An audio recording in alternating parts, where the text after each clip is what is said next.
et bienvenue dans Milkshaker, le podcast qui est dédié à l'allaitement.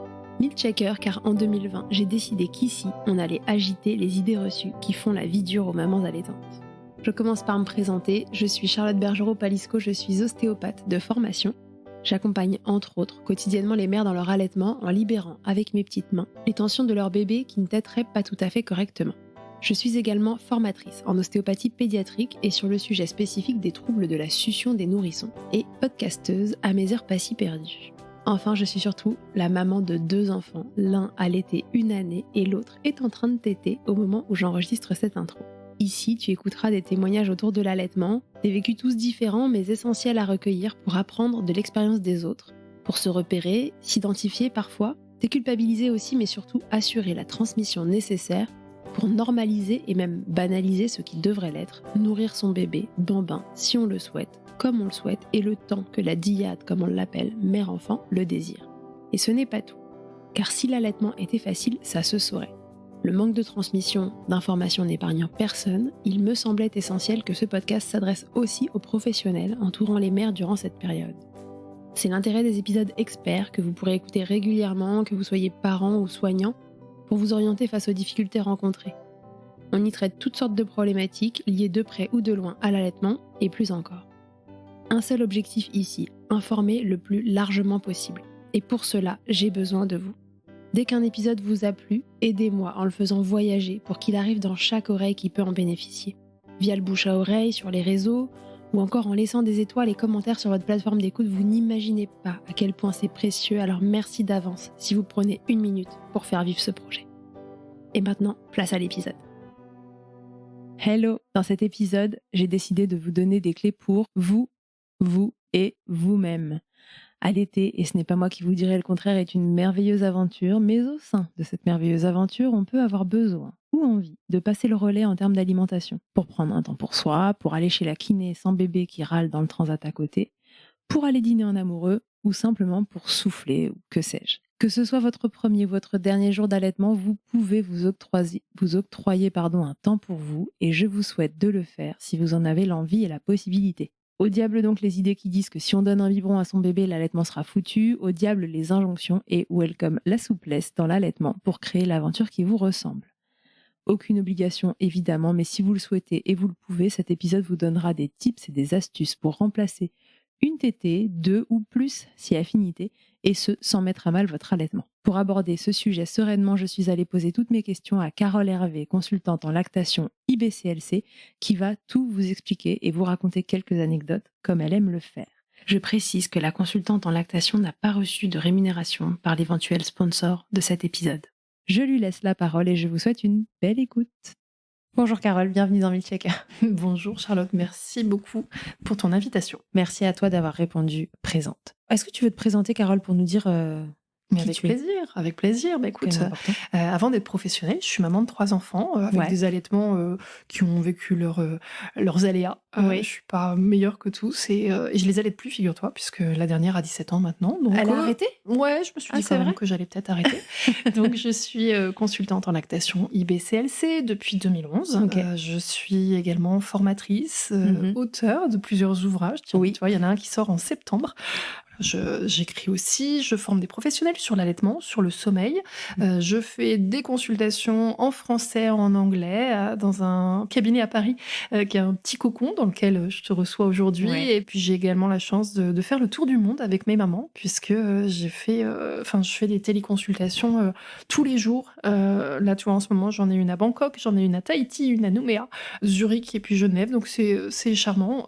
Je me balade avec elles. Tu voyages en même temps. Voilà, mais avec une empreinte carbone réduite pour merci pour éviter pour les écolos qui nous écouteront qu'ils ne se disent pas que c'est la moindre chose. Mais ça permet, tu vois, ça permet aussi de se dire que dans des zones où on est plus ou moins isolé, on peut quand même aujourd'hui, grâce à Internet, on peut avoir accès à une consultante en lactation spécialisée et c'est quand même hyper précieux pour certaines mamans. Ouais, ça fait quand même partie des choses que le Covid aura fait évoluer grandement parce que c'était quand même moins commun avant Covid d'avoir des consultations comme ça à distance et maintenant c'est devenu... Disons que j'en ai toujours fait, mais en effet ça a démontré que ça existait et donc les personnes ont moins de peur de faire le pas. Aujourd'hui Carole, avec toi, j'avais envie de discuter d'un sujet qui finalement revient très fréquemment et qu'on n'a pas encore abordé dans Milkshaker. On a parlé du tir-allaitement, on a parlé de la reprise du travail, mais on n'a pas parlé de j'ai un allaitement qui fonctionne, j'allaite mon bébé depuis X temps et on verra à partir de quel temps on peut mettre ça en place, tu nous en parleras après. Mais j'ai envie, pour avoir du relais, pour sortir faire un rendez-vous médical, peu importe la raison, parce que si la maman le souhaite, c'est une raison qui est juste pour elle, je souhaite avoir du relais et que mon bébé puisse être nourri autrement qu'à mon sein. Comment je vais m'y prendre, à partir de quand je peux démarrer, quel contenant je vais utiliser pour transmettre le lait à mon bébé, quand est-ce que je tire et tout ça. Voilà, j'ai plein de questions à te poser sur ça. Je commence par la première, déjà, à partir de quand je peux le faire? Eh bien, tu vois, la grande question, c'est à partir de quand je peux donc tirer mon lait? Et beaucoup de personnes s'imaginent que le bébé est forcément plus efficace qu'un tire-lait, et c'est pas toujours le cas. Ouais. Et donc, dans certaines circonstances, tu vois, certaines mamans vont avoir besoin de tirer leur lait dès les tout premiers jours de la maternité. Pourquoi? Peut-être pour mettre un mamelon au repos de la succion d'un bébé parce qu'il a été blessé, peut-être parce qu'on a un bébé qui est vraiment inefficace. Parmi les bébés inefficaces, tu as ceux qui vont avoir vécu un accouchement un petit peu sportif, ceux qui sont nés préma, et puis ceux qui sont pas nés préma mais qui sont pas complètement à terme, ceux qui sont nés, tu vois, 3 semaines à l'avance, et qui ressemblent au bébé à terme mais qui finalement manquent de ce petit peps supplémentaire pour avoir une succion efficace. Donc ils vont au sein, ils font mine de téter, c'est certes ils tètent, mais ils n'arrivent pas à prélever suffisamment de lait. Donc on va compenser en fait leur manque d'efficacité par des tirages, et ça permet aussi de souffler parce que finalement c'est la grande question. On a besoin de respirer aussi de temps en temps. Bien sûr. Et donc, avoir un bébé qui reste au sein 1 heure et demie, c'est inconcevable et c'est d'ailleurs pas souhaitable du tout. Ouais. Quand bien même une tétée peut très bien durer 1 heure au tout début, c'est pas donné à tout le monde de rester comme ça pendant 1 heure. Ouais. Tu as la réalité de la famille, tu as la lassitude, et puis on se projette, on se dit, ah non mais si toutes les tétées durent 1 heure, moi je vais jamais tenir comme ça pendant 2, 3, 4, 6 mois. Oui, et puis on n'a pas toute la même relation à l'allaitement. Moi, je sais que je fais partie de ces femmes pour qui allaiter sur le long terme, c'est être hyper libre et me dire qu'en fait, ça peut être sans moi aussi. Voilà. Absolument. Pour que mon allaitement perdure et que je sois à l'aise dedans, moi, j'ai besoin de me dire que, tu vois, là, ce soir, je suis avec toi et qu'il y a un biberon dans le frigo et que si elle se réveille et qu'elle a faim, en fait, Exactement. c'est géré, quoi. Exactement, tu vois, j'ai en mémoire une histoire, c'est l'époque où je faisais des visites à domicile, et puis je vais au domicile d'une maman, ça sentait bon dans cet appartement. Donc tu avais une pile de linge bien pliée, prête à être rangée, la grand-mère qui s'affairait en cuisine, le grand-père qui attendait dans le salon, t'imagines le bonheur. Génial. Donc la maman se pose, elle aide sa fille, puis au bout d'un moment, la petite se détache, repue, tu sais, quand elle se déplugue, elle a la petite goutte de lait, qui coule, et l'air hagard. Après, on sait très bien qu'à ce moment-là, le bébé ne va pas spécialement rester tranquille dans son berceau. Et donc, le grand-père, un monsieur malvoyant, attendait tranquillement sur le canapé qu'on lui transfère sa petite fille. Et il était là et disposé à la bercer. Et il le faisait avec beaucoup de doigté et de patience. Et c'est ce dont on a besoin. Et puis, tout en interrogeant la maman, j'ai appris qu'elle était médecin urgentiste. J'ai appris qu'elle allait... et le papa pompier. Donc, tu vois, ce sont deux personnes qui sont très souvent susceptibles d'être sollicitées comme ça sur la minute, sur le champ. Les grands-parents étaient là, comme une communauté, un village de soutien. Quand elle l'a pu, dès le départ, en début d'allaitement, elle a commencé à constituer des réserves. Et si elle avait besoin, au moment de la reprise du travail, sachant que son métier impose comme ça de l'urgence, elle pouvait s'absenter spontanément, tout en étant sécurisée et en ayant la possibilité comme ça d'avoir quelqu'un qui prend le relais. Donc à quel moment est-ce qu'on va tirer son lait? Dès le départ. Donc je te disais, si c'est dans une perspective et de soigner des douleurs ou de soutenir une lactation débutante et encore un peu fragile, dès le départ, on peut tirer son lait. Il est vrai que peut-être que certaines personnes parmi vous ont entendu ça. Il y a des gens qui disent qu'il faudrait attendre 2, 3 semaines, 4 semaines. Pourquoi on dirait ça? Est-ce que c'est par rapport au tirage pour la maman ou est-ce que c'est par rapport au fait de donner avec un autre contenant au bébé? Alors, il y a des personnes qui considèrent que le bébé est forcément plus efficace et que le tire-lait serait moins efficace. Je ne le valide pas vraiment. Tout dépend de la façon dont le bébé tète. Ouais. Exactement, tu vois, tu as des tire-laits qui sont parfois plus efficaces que le bébé. Est-ce que c'est sur le contenant? On entend énormément parler de confusion synthétine et je dois dire que... C'était une de mes questions. Tu vois, c'est un sujet qui...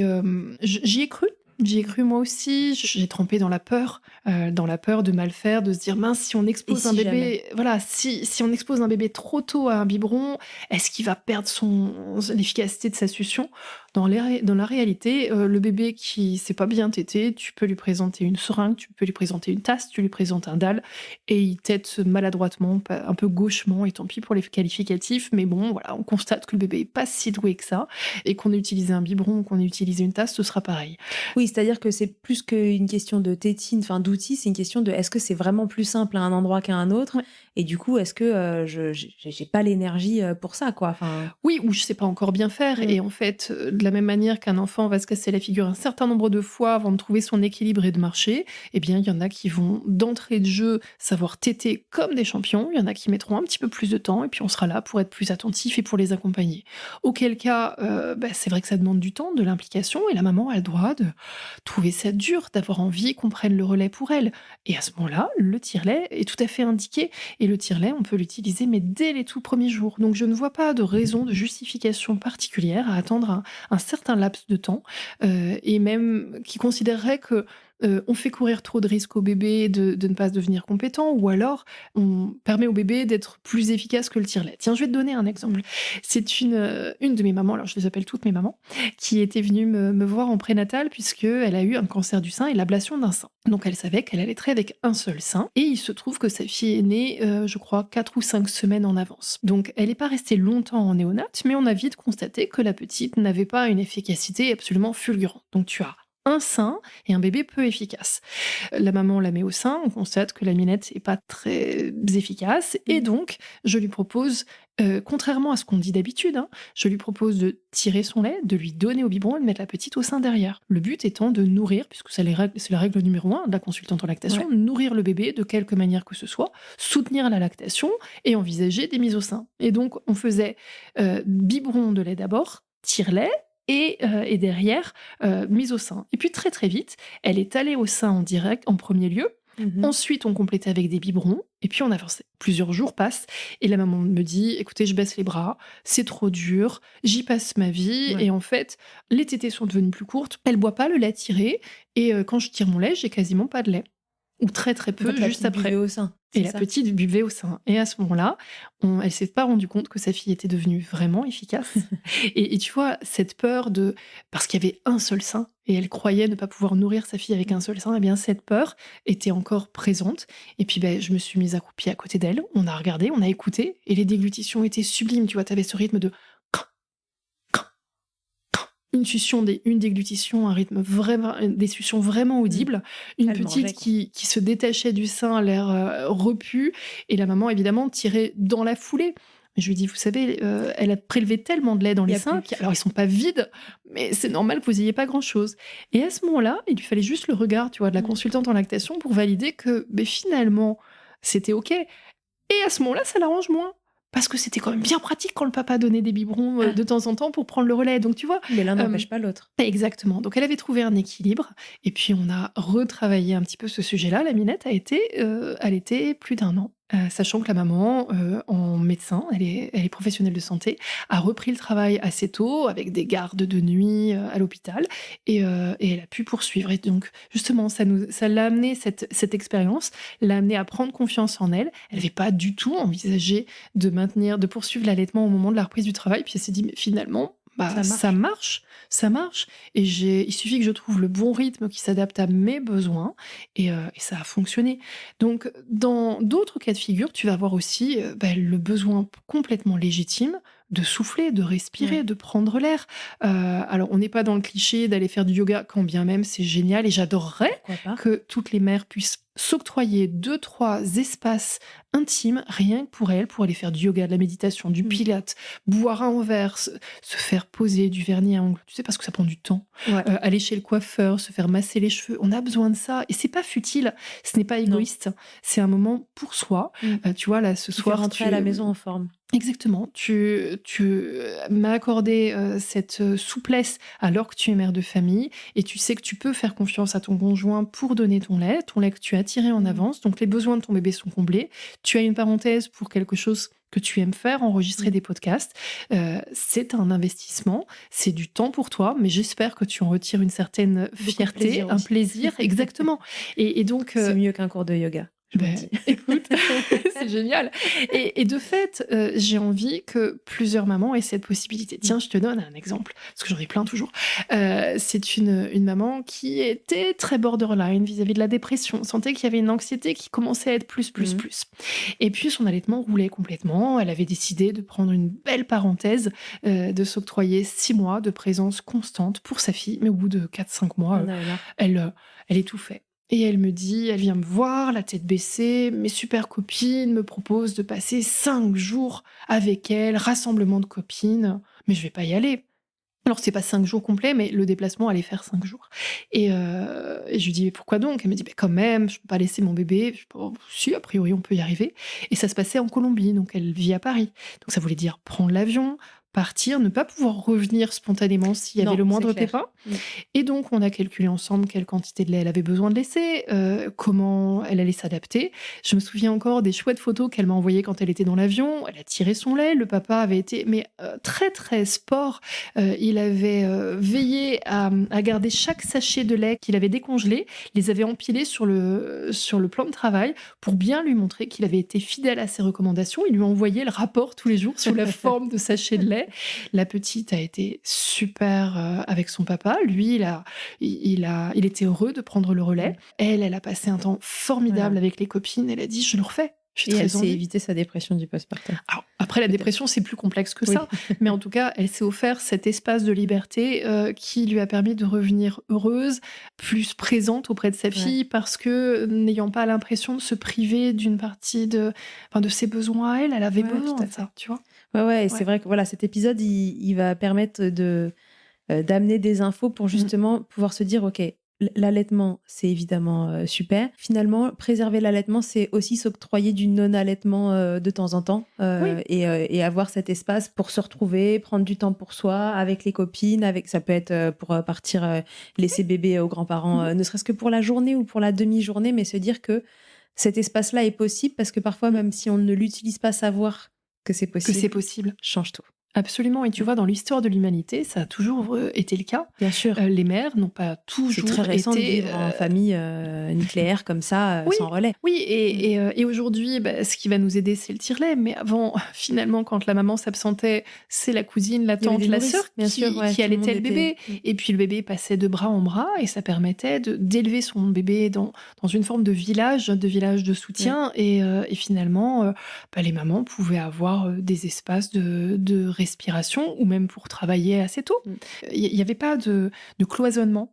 Et donc aujourd'hui, on cloisonne beaucoup. La maman est en congé maternité, tu parles d'une expression, il n'y a pas de congé dans cette histoire, mais la maman est censée s'occuper exclusivement de son bébé et en réalité, elle a besoin de s'entourer, elle a besoin d'aller voir d'autres femmes. C'est pour ça que la Leche League existe, par exemple, ces associations, c'en est un modèle, mais les associations de soutien de mère à mère qui vont permettre aux mères de vider leur sac aussi, de s'appuyer sur les expériences des autres.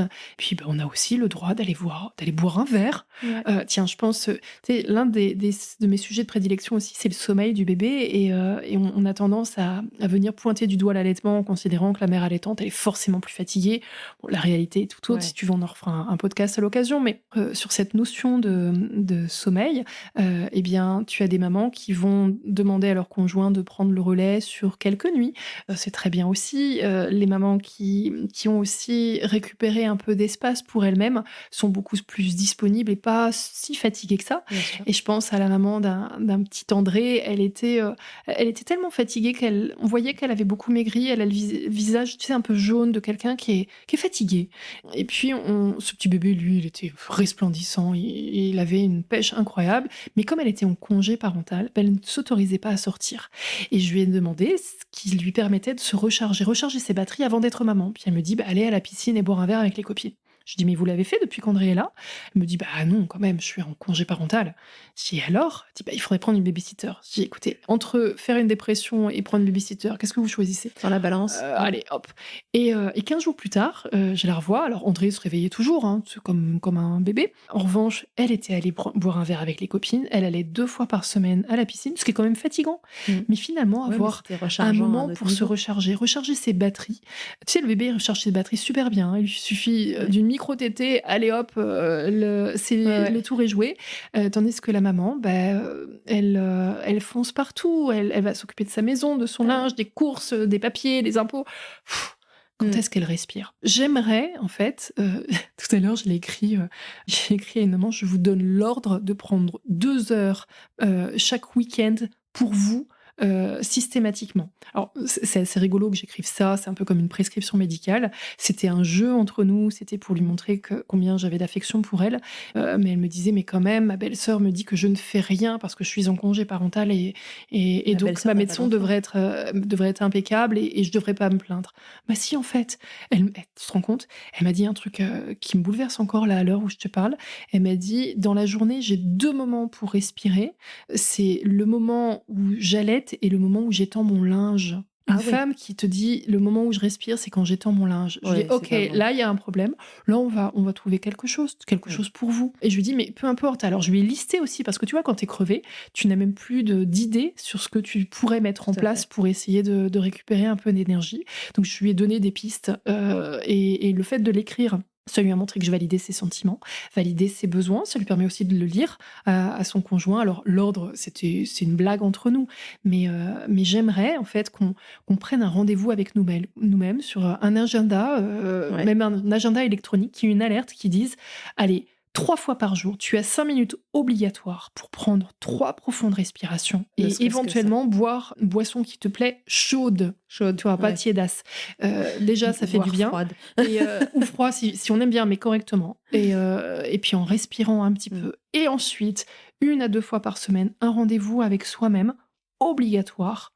Et buller, c'est important. Même regarder une série Netflix, c'est important. Sur ces recommandations et ces petits partages d'expérience, maintenant, on va se poser la question de comment on fait pour s'octroyer ces instants, ces moments-là, quand on allaite, partons du principe que l'allaitement se passe bien, que le bébé prend bien son poids, que la maman n'a pas mal, que le bébé a une belle succion, etc. Donc, on revient juste une seconde sur cette histoire de confusion sein-tétine. Si votre bébé tète de façon correcte, il n'a pas de raison de confondre entre le sein, une tétine, une tasse, tout ce que vous voulez. Donc, ce qui peut éventuellement être intéressant, c'est de consulter un professionnel pour qu'on puisse vérifier la succion de ce bébé, justement, et savoir si il a l'air d'être efficace au sein ou non. Si tel est le cas, on peut partir dans ces histoires de tirage et de donner avec un contenant différent. Et donc, comment on va pouvoir faire? Donc, on a compris qu'on n'attend pas forcément un certain temps. Ça peut se mettre en place dès le départ. Dès le démarrage, si on veut. Je me permets une précision. Selon les besoins de l'enfant, au tout début, on ne tire pas pour remplir le congélateur. Au départ, on lui donne. Et à partir du moment où il commence à surstimuler, non, au contraire, à appauvrir la quantité de lait que le bébé reçoit. Oui, que le bébé reçoit. J'ai pas mal de mamans comme ça qui ont fait cette petite maladresse. Elles voulaient tellement créer un stock qu'elles ont oublié de donner la quantité nécessaire pour leur bébé. Elles se sont retrouvées avec un bébé qui est pas facile à vivre parce qu'il est tout le temps collé. Il a faim, il est tout le temps dans les bras, il râle, il est pas satisfait, donc ça vaut le coup de lui donner tout le lait qu'on a tiré, puis au bout d'un moment on se rend compte qu'il n'en veut plus parce qu'il en a pas besoin, auquel cas ce lait on va le congeler. Bien sûr on l'étiquette, on fait pas des gros contenants, hein, on fait 60, 100, 120, parfois des 30 pour avoir des petits compléments de jonction, et puis on tire sans se mettre un cadre hyper précis. On tire quand on est dispo. Tu vois, le matin, on aura souvent un peu plus de rendement. Alors, si toutefois, on a les seins qui sont souples, mais pas complètement après les tétées du matin, admettons que la maman ait donné les 2 seins, eh bien, elle va tirer quelques minutes plus tard, derrière. Tu vois, c'est quoi le mieux? C'est juste après une tétée? C'est d'attendre un peu justement pour que les seins ils se remplissent, entre guillemets? Alors, tu vois, on va saisir les pics de prolactine. La prolactine, qui est cette hormone qui nous permet de produire du lait, elle a des pics de sécrétion. Si on la mobilise régulièrement, eh bien, tous les 3 quarts d'heure, elle nous fait des pics de sécrétion. Donc, imagine, la maman a donné le sein à 6 heures du mat. Donc, la tétée a commencé à 6h du la mat. tétée a commencé à 6h du mat. 6h25, le bébé a bouclé sa tétée, il est repu. Eh bien, 6h45, la maman glisse un tirage. Ça veut dire qu'elle va pas priver son bébé du sein de lait pour la tétée suivante. Elle a un certain rendement. Ça prend, 10 minutes. Ce lait, elle le garde au réfrigérateur ou au congélateur et puis le tour est joué. Je t'ai donné un exemple lambda, mais l'idée, c'est que ça ne devienne pas une charge mentale supplémentaire et que la maman tire au moment où elle est disponible. Alors bien sûr qu'il y a des gens qui vont dire tirer d'un côté lorsque le bébé tète de l'autre. Dans la vraie vie, c'est pas si efficace, si facile à mettre en place parce qu'on a envie d'être en relation avec le bébé plutôt que de se préoccuper du tire-lait. Donc si toutefois on a un certain rythme qui s'est dessiné dans la journée, eh ben on essaie de caser un tirage intermédiaire. Tu vois, ce que les gens appellent une tétée fictive. Ouais.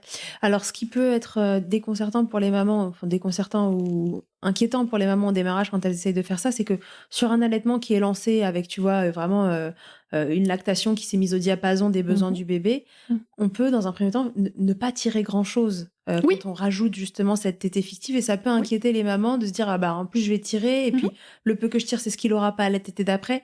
Donc, comment je fais? Est-ce qu'au démarrage, justement, donc ce que je tire, je vais le donner en complément à mon bébé pour qu'il ait sa ration sur ces 24 heures. Et en fait, on laisse comme ça petit à petit cette tétée fictive augmenter en quantité finalement. Bien sûr, tu vois, selon les mamans, il va falloir 48, 72, 96 heures pour que la lactation augmente franchement en fonction des surstimulations qui ont été offertes. C'est max 4 jours quand ça fonctionne. Tu veux une réponse de Normand? Je vais te dire ça dépend. Ça dépend de la qualité de la lactation au départ. Mais tu vois, il y a des années, j'ai lu une étude qui montrait que les bébés nourris au lait artificiel, au biberon, sont susceptibles d'être suralimentés. Et dans cette étude, pour éviter qu'ils soient suralimentés, on avait mis un cache sur les biberons. Je me suis dit, bon sang, mais c'est bien sûr, c'est exactement ce qu'il faut faire. On a besoin de cacher les flacons de recueil et comme ça, on ne sera pas focalisé sur la quantité recueillie. Juste sur le fait d'avoir stimulé. Exactement, sur la stimulation.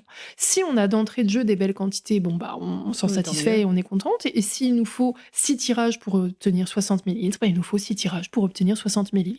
À ce moment-là, on propose le lait au bébé, on voit s'il le boit et s'il ne le boit pas, eh bien on le jette pas bien sûr, mais ce lait pourra éventuellement être redonné à d'autres moments et puis petit à petit le lait qu'on va récupérer, on le gardera pour le mettre au congélateur. Évidemment le matin, fin de nuit et matin, c'est le moment où la prolactine est plus active et donc on a plus de chances justement de récolter. La prolactine, elle est activée tout au long de la journée, tous les 3 quarts d'heure. Il se trouve simplement que la nuit, les nourrissons, notamment les nouveau-nés, mais les nourrissons têtent davantage par réflexe et quand ils têtent par réflexe, ils sont moins distraits par ce qu'il y a autour. Et comme ils sont un peu plus concentrés, ils seront plus efficaces et c'est pour ça qu'on va observer un résultat qui est que le taux de prolactine est meilleur. Mais en fait, il n'est pas naturellement vraiment meilleur en pleine nuit. Il devient meilleur parce que le bébé a prélevé davantage de lait. C'est vraiment comme ça que ça fonctionne. C'est marrant, tu vois, je savais pas du tout. Mais on le dit partout. On observe en effet que le taux de prolactine est supérieur en milieu de nuit. Pourquoi? Tu sais, c'est une question de... Il n'y a pas une question de rythme circadien, c'est-à-dire que sur une maman... Il n'y a pas que ça. Il n'y a pas que ça. Un bébé très efficace, je peux t'assurer qu'à 14 heures, il peut te créer un taux de prolactine génialissime. C'est vraiment l'extraction du lait régulière, efficace, qui augmente le taux de prolactine. Et donc, un bébé qui tète efficacement augmente le taux de prolactine. Un tirage intermédiaire, si une maman s'astreint à tirer tous les 3 quarts d'heure ou à allaiter tous les 3 quarts d'heure, je peux te garantir qu'elle remplit les stocks du lactarium. Ok, donc peu importe le moment, faites ce qui est finalement simple pour vous, facile à mettre en place et qui vous pourrit pas la vie. Et qui s'adapte au quotidien, quand vous avez des bras supplémentaires disponibles pour pouvoir prendre le bébé et ne pas avoir peur qu'il râle, ou parce que oh bah tiens j'ai saisi qu'il était capable de dormir 2 heures d'affilée, allez hop, je prends le pli de tirer mon lait au bout de 3 quarts d'heure, 1 heure, et puis voilà. Combien de... Alors, donc juste après une tétée, on en a parlé, ça peut être juste après, ça peut être 1 heure après. Est-ce que je tire toujours au même moment de la journée? Est-ce que c'est bien de... Parce que personne n'a un quotidien qui est exactement militaire et régulier. On a des intentions spécifiques pour des mamans qui ont des besoins spécifiques. Là, on a besoin de souplesse. On est en train de chercher de la respiration. On va pas rajouter une rigueur militaire alors qu'on veut, on veut se détendre. Exactement. T'as tout compris. Alors, je pense que tu as déjà du coup un peu répondu à la question. C'était est-ce que je tire mon lait jusqu'à ce que plus rien ne sorte ou est-ce que je compte plutôt un timing défini? Donc en fait, le mieux, ce serait de cacher les biberons, Oui, moi je propose 10 minutes et puis on le fait et basta, tu quitte vois? à le refaire plusieurs fois, Bien mais sûr, pas longtemps, bien ce qui est sûr. faisable. Tiens, je vais te donner, l'exemple d'une maman qui, initiait une lactation pour un bébé adopté. Elle avait Ouais, mis son tire-lait sur un bar, elle passait à côté, elle tirait 3 minutes, elle repartait. Elle passait à côté, elle tirait ouais. 3 minutes, elle repartait. Peu importe Parce qu'on a toujours 3 l'écart minutes. Ouais. et elle faisait 3 minutes, elle le faisait une vingtaine de fois par jour et pendant 2 semaines, il y a rien eu. Elle allait induire une lactation, enfin elle induisait Ouais. une lactation. Puis au bout de 15 jours, il y a eu quelques gouttes de lait qui sont devenues des filets de lait et qui sont devenues une lactation. Qu'est-ce qui a fonctionné? La fréquence. Ouais. Si ces 3 minutes fois 20, si elle les avait transformées en 1 heure de tirage, d'une traite, elle aurait certainement pas eu ce Pas eu résultat. la même chose du tout. Tu Ouais, vois? tout à fait. C'est comme quelqu'un qui fait du sport. S'il s'entraîne 1 fois dans la semaine, il va pas avoir le même résultat que s'il s'entraîne 3 fois 5 ou 10 minutes dans la journée. Est-ce que c'est préférable de faire un biberon par 24 heures, j'ai eu comme question, et pas tous les jours, pour garder un allaitement qui fonctionne? Pareil, il y a pas de règle alors? Pas spécialement, tu vois? C'est derrière, quand on pose une question comme ça, il y a une peur. Il y a une peur que le Ouais. bébé refuse le sein.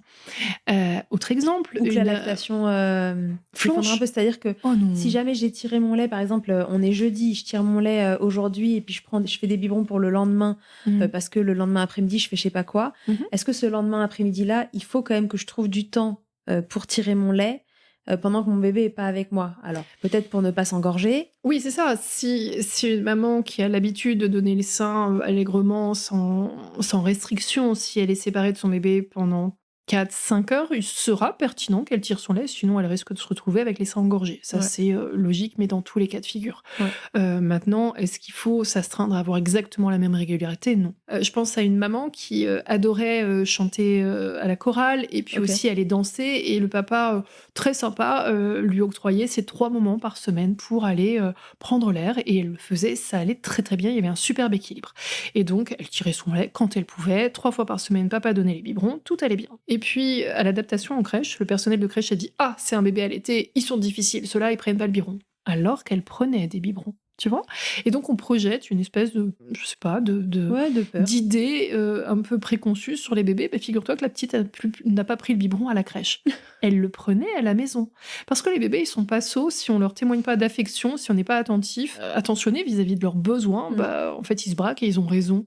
Donc Ouais, c'est tellement dommage en plus de dire ça voilà. alors qu'elle le faisait très bien à la maison. Donc il y a pas de raison d'être rigide. Qu'est-ce que je fais quand je veux lui donner, du coup, mon lait dans cet autre contenant? Bon, imaginons que c'est le biberon, c'est quand même le plus fréquent, Bah oui, dans ces bien sûr. cas-là, parce que c'est aussi le plus simple. Mmh. Est-ce que je remplis le biberon et que, je le laisse prendre, ce qu'il veut? Est-ce que je mets une quantité définie? Parce que quand on est au sein, finalement, on ne sait pas ce qu'ils Ouais. prennent par tétée, ils prennent pas forcément la même chose à chaque tétée. Mmh. Comment je m'y prends? Si le bébé prend le biberon, il y a de très grandes chances qu'il s'arrête de lui-même. Mmh. Il y a pas de raison de donner des grosses, grosses quantités comme les, 180 ml qu'un bébé de 3 mois Ouais. prendra, d'une traite.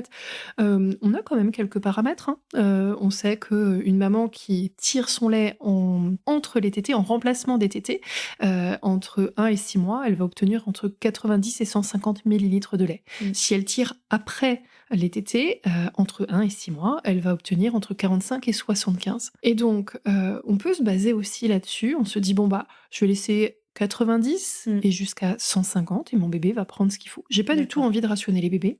Je ne vois pas l'intérêt de les rationner. Mmh. J'ai envie de les laisser faire puisque, comme tu le disais, ils prennent pas toujours la même chose lorsqu'ils Ouais. sont au sein. Il y a des moments où ils prennent 40 ml, il y a des moments où ils prennent 120 et c'est tout à fait OK puisque ce qui compte pour le nourrisson, c'est la quantité totale que le bébé va prendre, sur 24 heures, sachant que quand on a envie de s'absenter, pour ne pas avoir à s'astreindre à tirer à fond, pendant le temps de séparation, bah, on va donner le sein à fond avant de partir. Ouais. On donne bien avant de partir, on se dit: «Allez, je calcule 3 4 heures, là je glisse un tirage, soit j'ai mes mains pour tirer mon lait, soit j'ai un tire-lait électrique de quelque qualité, quelque, Mmh. type que ce soit. Ouais, ou un manuel. Voilà, je rentre à la maison, je redonne une tétée à mon bébé, le tour est joué». De l'importance aussi de donner le biberon correctement. On en a déjà parlé dans d'autres épisodes, mais Mmh. qu'on ait un bébé. On imagine toujours le biberon avec un bébé horizontal et un biberon vertical. Et il faut vraiment changer cette vision qu'on Ouais. a de la façon de donner le biberon et de verticaliser les bébés qui soient vraiment quasiment assis, en fait, Mais en qu'ils aient termes le de regard à position. l'horizontale, qu'ils Voilà, puissent, regard à ouais. l'horizontale et le biberon, lui,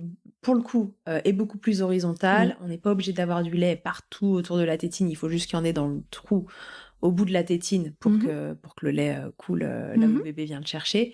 Et comme ça permet au bébé de décider de ce qu'il vient aspirer dans le biberon et non pas le biberon qui lui coule tout cru dans la bouche, qu'il est obligé de déglutir, parce que sinon il y a de fortes chances qu'il vous dégomme 200 millilitres parce qu'en fait il n'a pas d'autre choix que disons que dégommer 200 millilitres c'est pas problématique en soi, Non, mais la manière dont il va le faire peut être problématique si, comme tu le décris, on penche trop le bébé en arrière. La pression atmosphérique exercée sur le liquide fait que ça coule très très vite dans sa bouche, donc il hyperventile, il est obligé de respirer très très fort et on s'imagine que il a très très faim. En réalité il gère un débit et donc il fait ce qu'il peut, il avale beaucoup d'air en même temps et derrière il fait des rots énormes qui peuvent être douloureux et il n'est pas content et on s'imagine qu'il a encore faim. Oui, en plus, parce que mince, il doit encore avoir faim, il pleure. Allez, bam, un autre biberon. Bon, et là, du coup, il n'y aura pas assez de stock avec ce qu'on a fait la veille, donc ça va pas. Ok, donc la façon de donner le biberon. Donc, je mets les quantités là dont tu as parlé tout à l'heure. En tout cas, je peux remplir le biberon, peu importe, le bébé va s'arrêter si on lui donne le biberon correctement. Il s'arrêtera quand il n'aura plus faim. Bien sûr, tiens, je pense à une maman qui faisait un tir-allaitement exclusif. On avait évoqué la quantité de lait dont son bébé, avec son gabarit à lui, avait besoin et on l'estimait aux alentours de 800 millilitres. Et évidemment, comme toute maman qui a une générosité normale, elle essayait de lui proposer plus et d'ailleurs, elle tirait plus que ça et il n'a jamais pris plus de 800. Ouais, ça lui suffisait. Ouais, il s'arrêtait tout seul. Et il avait des bourrelets comme on aime. Ceux qui ont plus d'articulation qu'il n'en faut, là, quand ils ont des élastiques au milieu du bras. Quel type de biberon de tétine je choisis? Est-ce que tu es d'accord pour dire qu'on essaye de prendre des tétines à col étroit et qui sont plutôt longues pour reproduire la forme du mamelon en bouche? Oui, après la tétine la plus facile, la plus pratique, je trempe pas dans le marketing avec les biberons qui sont... marque et tout ça du non, tout. mais c'est plus tu vois les biberons qui sont censés épouser la faire reproduire la forme du sein. Oui, il n'y en a pas qui existent vraiment. En fait, une tétine pratique qui convient au bébé. Sur laquelle il ne prend pas trop d'air, il n'y a pas de bruit annexe de succion qui laisse penser qu'il avale. Voilà, mais ça vient pas spécialement de la tétine, ça vient de la manière de le donner. On n'a pas spécialement... Et du débit. Mais oui. Voilà. Et du débit, on reste sur des petits débits pour que ce soit vraiment le bébé. Alors, tu vois, ça dépend des bébés. Oui, et de leur Imagine une maman qui a une éjection franche, le bébé, il va pas du tout se satisfaire d'une tétine avec un débit 0 ou 1. Il veut vraiment que ça coule franchement. Comme au sein. Donc on le regarde, notre bébé, quand on donne un bib. Je me souviens de ma nounou, parce que mon grand avait une succion pas hypotonique au sens propre du terme, mais un peu molle quand même.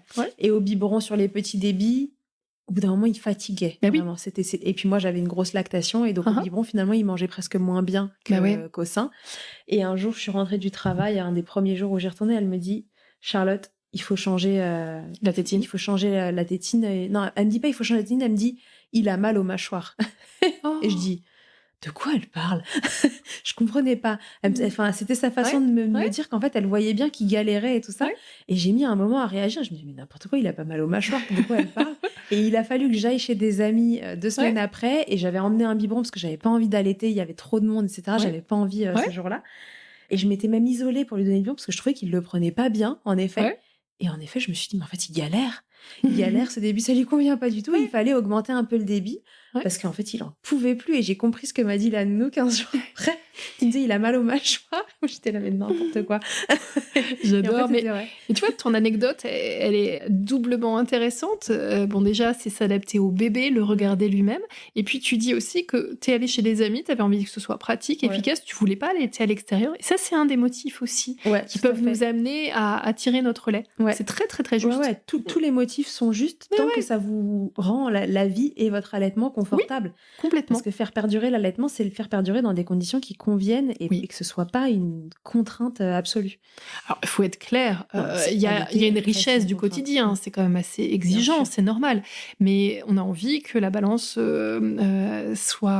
tangue dans le sens du plaisir. Bien sûr, tout à fait. Et sur le long terme, pour que ça tangue du côté du plaisir, il faut de la souplesse, quoi. Oui. Comment je fais pour ne pas surstimuler ma lactation et à l'inverse, tirer quand bébé prend déjà très souvent la journée? Parce que à la fois, tu as celle, tu vois, dont je fais partie, où dès que tu me stimules un peu plus, si pendant 2-3 jours, j'ai fait un tirage supplémentaire, le 4e, faut pas que je l'oublie. Parce que du coup, je vais vite m'engorger. Et à l'inverse, tu as celle où le bébé, il revient au sein très régulièrement et elles vont se dire, mais à quel moment je vais pouvoir tirer dans cette affaire? Alors, tu sais, l'engorgement, mais ça, tu connais sans doute très bien le sujet. L'engorgement, c'est pas une trop grande lactation, c'est un défaut de drainage. Oui. Donc, c'est presque un non-problème dans certains cas de figure, une surstimulation, parce qu'au pire du pire du pire, on appelle le lactarium du coin, ils sont très très contents de récupérer le lait en plus. J'ai bien compris la complexité de se dire, oui, mais si j'ai créé une lactation trop abondante, comment est-ce que je gère finalement? Comment je régule tout ça? Eh bien, ce serait peut-être pas supprimer, comment dire? Si on veut créer une lactation supérieure, on va peut-être pas d'entrée de jeu se lancer dans 3-4 tirages par jour, peut-être 1, 2, et puis on s'adapte en fonction de notre profil à nous de maman lactante. Il est vrai que parfois on est un petit peu pressée ou anxieuse et on a peur de ne pas avoir assez et donc on se met à tirer beaucoup beaucoup plus et il est vrai qu'en tirant beaucoup plus souvent on peut créer une lactation abondante. Après, il faut savoir que la lactation, ça répond à la loi de l'offre et de la demande et tout ce qui n'est pas retiré, oui, peut créer un engorgement, donc ça c'est un peu dommage, mais si on a créé une lactation assez abondante, que les seins restent souples et qu'on ne s'astreint pas à tirer aussi souvent, elle va décroître la lactation. Oui. Mais il faut le faire de façon graduelle, façon graduelle, vraiment progressive, ne pas brusquer notre corps. Alors oui, ça demande un petit peu plus de persistance, de réflexion, de recul. C'est pas toujours facile à vivre dans une vie active, mais c'est vrai que notre corps n'aime pas trop qu'on le brutalise. Donc on a besoin d'un peu de souplesse. Pas trop le brutaliser en plus ou en moins, c'est-à-dire pas trop le pousser à produire beaucoup et pas trop s'arrêter brutalement alors qu'il y avait une très bonne stimulation. Et à l'inverse, tu vois, je pense à ces mamans pour lesquelles j'ai une amie, tu vois, en ce moment qui allaite. C'est vraiment toutes les 2 heures depuis la naissance du petit. Et elle voulait, pour pouvoir justement trouver un peu de temps et un peu de souplesse dans cet allaitement, tirer pour que ce soit son lait qu'on donne à son bébé à un moment où elle souhaite s'absenter. Mais en fait, quand on allaite toutes les 2 heures, que les tétées durent un peu, elle dit, mais en fait, à quel moment je tire? Oui, qu'on allaite toutes les 2 heures et que les tétées durent un peu, j'aimerais savoir combien de temps elles durent réellement. Si c'est une tétée qui dure 3/4 d'heure, 1 heure et qu'il faut recommencer toutes les 2 heures, je suis pas certaine que ce soit un allaitement qui se passe si bien que ça. Il y a quelque temps, une maman m'expliquait qu'elle avait, donc on était à 3 mois d'allaitement, elle avait déjà eu 3 mastites et elle avait 3-4 engorgements par semaine. Elle était persuadée d'être en hyperlactation. Elle est ostéopathe, tiens d'ailleurs. Et j'ai été assez demandeuse. Je lui ai demandé quelque chose qui n'est pas courant. Je lui ai demandé pendant 36 à 48 heures de tirer son lait toutes les heures. Toutes les heures, histoire de vraiment favoriser un drainage très optimal. Ce qu'on n'avait jamais vraiment eu, c'est-à-dire qu'elle était constamment dans ce qu'on appelle une mastite infraclinique, donc une mastite qui ne dit pas son nom, qui ne se voit pas, qui n'est pas rouge, luisante avec les symptômes, le syndrome grippal, mais il y a quand même quelque chose de résiduel. 2 semaines plus tard, on se reparle, j'ai pas la même maman.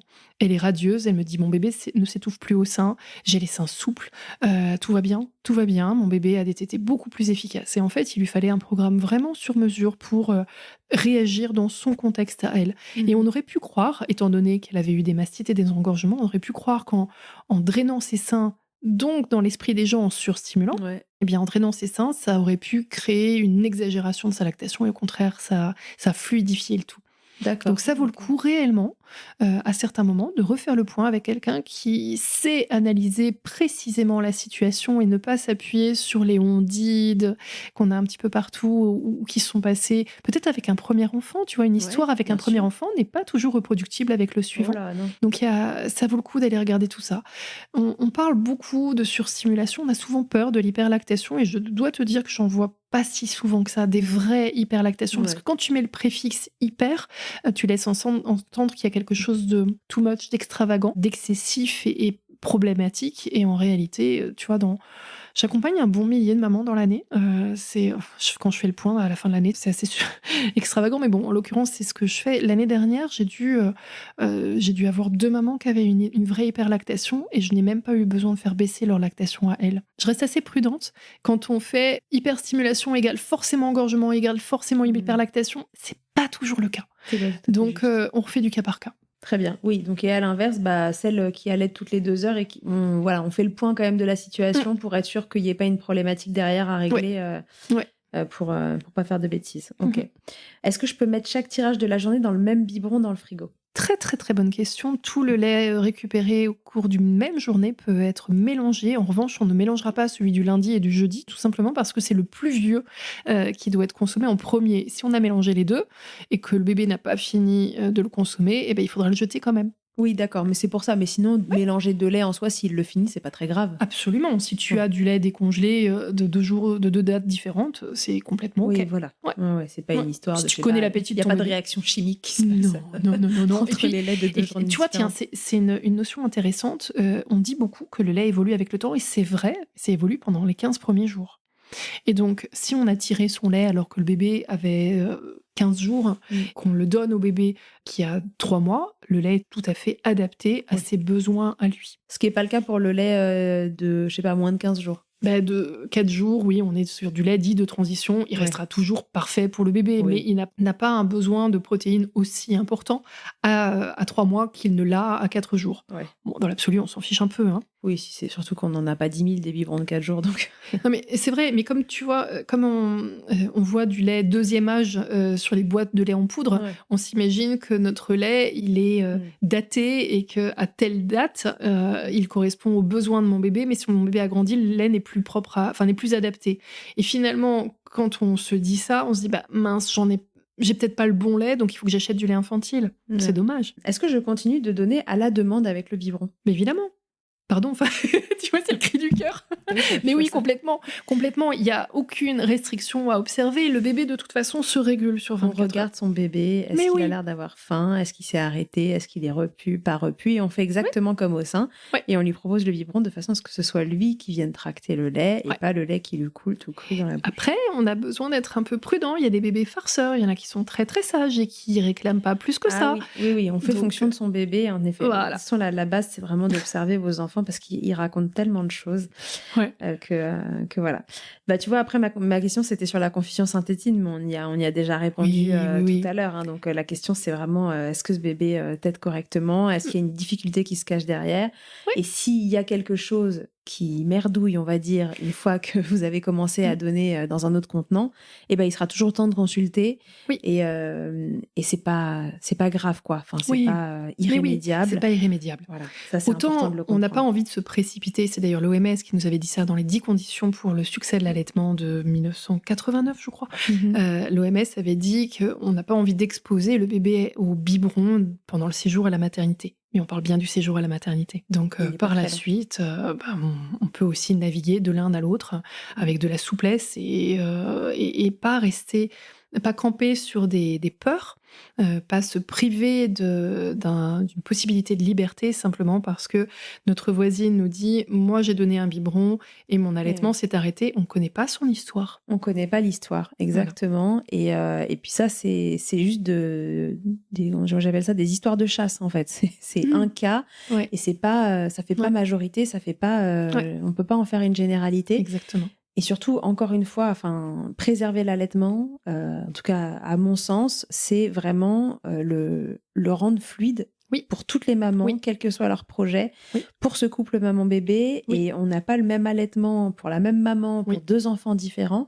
Donc retenez une chose, c'est que la priorité, c'est votre santé mentale. Et si pour votre santé mentale, pour être bien avec votre bébé, vous avez besoin de prendre l'air, alors ça vaut toutes les autres tétées du monde. Donc voilà, si cet épisode il vous aide à prendre un peu le large, que ce soit pour 1 heure ou que ce soit pour 5 jours pour aller en Colombie, écoutez, faites-le, c'est possible, n'ayez pas peur. Et si problème il y a des gens qui peuvent vous aider à les régler. Donc voilà, n'hésitez pas à consulter autour de ça et on vous souhaite de beaux moments. Beaucoup de plaisir. sans bébé. Aussi, absolument. Avec les copines, avec qui vous voulez, mais en tout cas, quelque chose qui vous fasse du bien et qui vous aide à faire perdurer cet allaitement le temps que vous le souhaiterez. Est-ce qu'on s'est tout dit, Carole, sur tout ça? Je pense qu'on avait fait un très bon tour de la question. On a fait un bon tour. Ouais. Trop cool. Merci beaucoup d'avoir répondu à toutes mes questions, de toutes tes anecdotes, etc., qui, je pense, aideront les mamans à s'y retrouver, parce que les anecdotes, c'est des histoires de chasse, mais en même temps, à les répéter, c'est de l'expérience, c'est de la transmission de mère à mère, et c'est tout aussi important que les conseils de pro. Donc, c'est du vrai. Ouais. Merci de les avoir livrés. Merci, Carole. Salut. Merci. À bientôt dans Milchecker. Un grand merci d'avoir écouté cet épisode jusqu'au bout. Je te le redis encore une fois, mais c'est si important. Si tu as aimé cet épisode, n'hésite surtout pas à le partager, à mettre une note ou des étoiles sur les plateformes d'écoute pour m'aider à le faire connaître. Déjà, ça me booste et ça me motive à continuer de créer ces contenus. Et surtout, ça permet à de nouvelles personnes d'être informées correctement sur l'allaitement. Pour échanger ou me faire un retour sur ce que tu as entendu, rendez-vous sur Instagram @milcheckerpodcast et je te répondrai avec plaisir. Pour rechercher un épisode, cette fois, une thématique, c'est sur le site internet milchecker.fr que ça se passe. Tu y trouveras tous les épisodes et un moteur de recherche pour t'orienter en fonction du sujet recherché. Pour me consulter, comme ostéopathe, ça se passe à Suresnes, dans le 92. La prise de rendez-vous, elle se fait sur Doctolib en tapant Charlotte Bergerot-Palisco. On se quitte, comme au premier jour, avec Emma et son titre Blinded, en collaboration avec Nemen. Je vous donne rendez-vous au prochain épisode, et d'ici là, n'oubliez pas, milchecker autant que vous le voudrez, et bousculons ensemble les idées reçues sur l'allaitement maternel.